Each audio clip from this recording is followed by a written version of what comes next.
আসসালামু আলাইকুম বন্ধুরা, সবাই কেমন আছেন? আশা করি সবাই ভালো আছেন। বন্ধুরা, আজকে আমি তৈরি করে দেখাবো চাউলের গুঁড়া দিয়ে দারুণ মজার তেলে ভাজা কেক রেসিপি।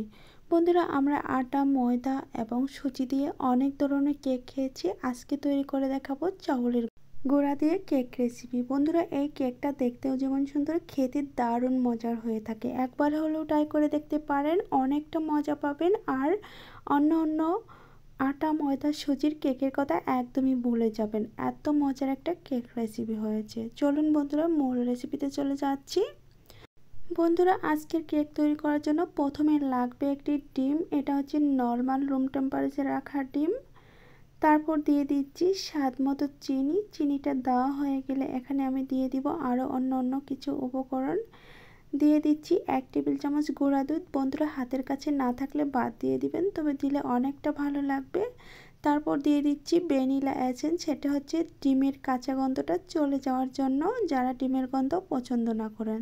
তারপর দিয়ে দিচ্ছি 1 টেবিল চামচ সুজি। সুজিটা হাতের কাছে না থাকলে বাদ দিয়ে দিবেন। তারপর দিয়ে দিচ্ছি 1 টেবিল চামচের 4 ভাগের 1 ভাগ বেকিং পাউডার। তারপর দিয়ে দিচ্ছি 2 টেবিল চামচ রান্নার সয়াবিন তেল। দেওয়া হয়ে গেলে এখন আমি একটা কাঁটা চামচের সাহায্যে সবগুলো উপকরণ ভালোভাবে 3 মিনিটের মতো মিশিয়ে নিব।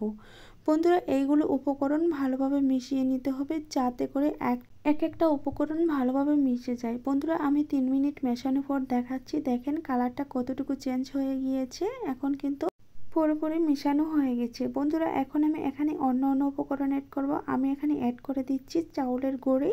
আমি এই চাউলের গুঁড়িটিকে 2 মিনিটের মধ্যে চুলায় একটু ভেজে নিয়েছি। ভেজে সুজির মতো দানা দানা করে নিয়েছি। বন্ধুরা, অবশ্যই চাউলের গুঁড়িটি ভেজে নিতে হবে, এতে করে কেকটা দারুণ হয়ে থাকবে। এই চাউলের গুঁড়িটি ভাজার পর আমি ভালো করে চালনা দিয়ে চেলে তারপর এখানে অ্যাড করে দিচ্ছি।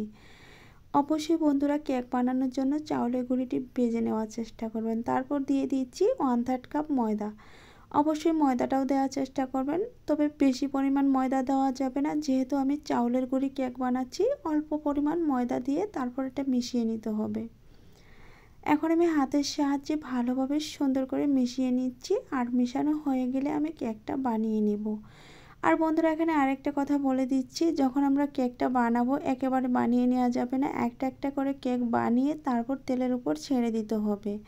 তার জন্য আমি হাতটাকে ভালোভাবে ক্লিন করব। তার আগে 2 মিনিটের জন্য আমি রেস্টে রাখবো। বন্ধুরা, আমি হাতে গোনা 2 মিনিট পর ফিরে এসে দেখাবো। 2 মিনিট পর অনেকটা সেট হয়ে যাবে। তো 2 মিনিট হয়ে গিয়েছে, এখন আমি দেখাচ্ছি।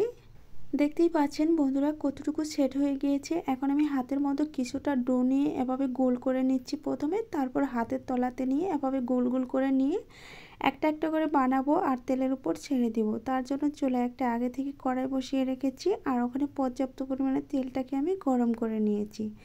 তেলটাকে মিডিয়াম আঁচে গরম করার পর এখানে একটা করে কেক বানিয়ে এভাবে করে আমি ছেড়ে দিচ্ছি। বন্ধুরা, এটা একবারে বানিয়ে নেওয়া যাবে না, তাহলে কিন্তু অনেকটা গলে যাবে। যেহেতু এই ডোটাকে একটু নরম করে গুলে নেওয়া হয়, তার জন্য আগেই বানিয়ে নেওয়া যাবে না। একটা করে বানিয়ে তারপর তেলের উপর ছেড়ে দিতে হবে। দেখেন বন্ধুরা, আমি একটা করে বানাচ্ছি আর তেলের উপর ছেড়ে দিচ্ছি। একইভাবে সবগুলো বানিয়ে তারপর আমি তেলের উপর ছেড়ে দিচ্ছি। দেওয়া হয়ে গেলে চুলার আঁচটা আমি আরও সামান্য পরিমাণে বাড়িয়ে দিচ্ছি। দিয়ে তারপর এই কেকগুলো আমি ভেজে নেব। বন্ধুরা, আমি 1 মিনিটের মতো ভেজে নেওয়ার পর তারপর আমি কেকগুলো একটু উল্টিয়ে দেখাবো। কেকগুলোর মধ্যে কত সুন্দর একটা কালার চলে এসেছে, একদম বাজার থেকে মিনি কেকগুলোর মতো দেখতে হয়েছে। দেখেন বন্ধুরা, এভাবে কেক বানিয়ে যদি আপনারা বাড়িতে তৈরি করে বাচ্চা অথবা ছোটো বড়ো সকলের জন্য তৈরি করেন, তারা খেয়ে বুঝতেই পারবেন না এগুলো চাউলের গুঁড়ি দিয়ে কেক তৈরি করা। বন্ধুরা, বুঝতেই পারছেন আজকের কেকটা কতটা সুন্দর হয়েছে আর কতটুকু ফুলে গিয়েছে। আমি এভাবে করে হাতে গোড়া 3 মিনিটের মতো কেকগুলো ভেজে নিয়েছি, আর 3 মিনিটের মধ্যেই রেডি হয়ে গেছে। এখন আমি একটা প্লেটে সবগুলো কেক তুলে নিচ্ছি। দেখেন বন্ধুরা, কেকগুলো দেখে একটু বুঝে নেওয়ার চেষ্টা করেন আজকের কেকগুলো কতটা সুন্দর হতে চলেছে। আর আমি একইভাবে সবগুলো কেক তুলে তারপর সার্ভ করে দেখাবো সবগুলো কেক ভাজার পর কতটুকু হয়েছে। আর বন্ধুরা, আমার কিন্তু এখনও সবগুলো কেক ভেজে নেওয়া হয়নি। আমি এখানে যতগুলো একটা কড়াই ধরেছে আমি ততগুলো ভেজে নিয়েছি, আর বাকি কিছু আছে সেটাও আমি ভেজে নেব। তো দেখেন বন্ধুরা, আমি এগুলো দেখাই দিচ্ছি কতটা সুন্দর হয়েছে আর কত ফুলকো হয়েছে। আমি এখন সবগুলো ভেজে একসাথে নিয়ে চলে এসেছি। তো বন্ধুরা অবশেষে দেখতে পারলেন এখানে কতগুলো কেক হয়েছে 1 কাপ চাউলের গুঁড়া থেকে। আর এভাবে করে কেক বানিয়ে আপনারা চায়ের সাথে অনায়াসে খেয়ে নিতে পারবেন, অথবা বাচ্চাদের টিফিনে এগুলো রাখতে পারেন, খুবই স্বাস্থ্যকর। আর চাইলে আপনারা এগুলো 2 থেকে 3 দিনের মতো ঘরে সংরক্ষণ করে রেখে খেতে পারবেন, এতে করে কোনো রকম নষ্ট হওয়ার ভয় থাকবে না। তো বন্ধুরা আজকের কেক রেসিপিটি কেমন হয়েছিল অবশ্যই কমেন্টের মাধ্যমে জানিয়ে দিবেন। আর ভালো লাগলে চ্যানেলটি সাবস্ক্রাইব করে রাখবেন আমার চ্যানেলে ভিডিও সবার আগে পাওয়ার জন্য। দেখেন বন্ধুরা ভিতরটা কেমন হয়েছে। তো বন্ধুরা যতক্ষণে আমি কেক ভেঙে দেখাবো ততক্ষণে আমার বিদায় নেওয়ার পালা। আজ এ পর্যন্তই। ভালো থাকবেন, সুস্থ থাকবেন, আল্লাহ তাআলার কাছে এই কামনা করে বিদায় নিচ্ছি। পরবর্তীতে আবারও দেখা হবে নতুন কোনো রেসিপি নিয়ে। ততক্ষণে সবাই অনেক বেশি ভালো থাকবেন। খোদা হাফেজ।